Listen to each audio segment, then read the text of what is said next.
Pilipino, wika ng karunungan. Sa bawat hininga at sa bawat paggalaw, ang iyong salita ay siyang patnubay. San ka man napadpad, saan man tumunbad.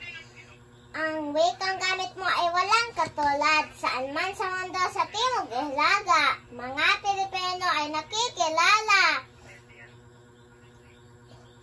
Sa wikang gamit niya, sa dunong at gawa, siya sa karunungan ay dinadakila. Gamitin palagi at gamitin ng gusto.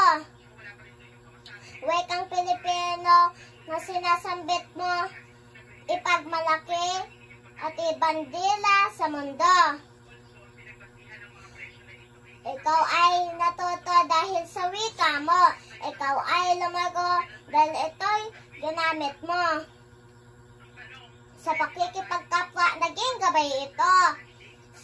Sa bawat oras at araw, ito ay gamitin mo. Patuloy na umunlad at maging matalino. Very good. Tula number 2.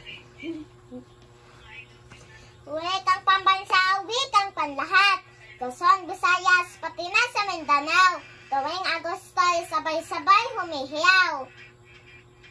Grupong etniko sa Pinas ng kakaisa, pinagyayaman pang lalo ang wika nila.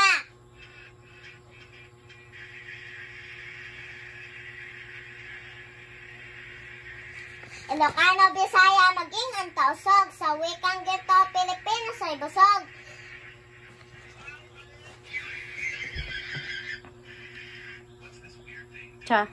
Chabacano, Cebuano, Ilonggot, marami pa pagsaluhat. Mahalin, bigay ng dakilang lumika. Iba't ibang salita man ang banggit sa puso't kaluluway.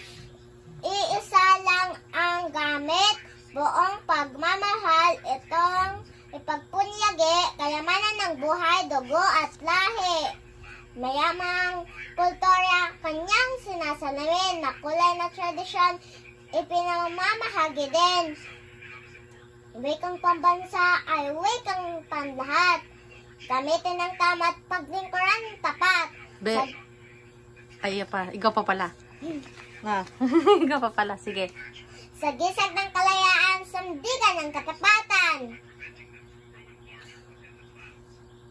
Wikang Pilipinong na sinasambit mo. Wikang Pilipinong Wikang Pilipinong nooy ating ipinaglaban. Naway ingatan at laging alagaan. Lubos na mahalin, kailanman huwag pabayaan. Very good.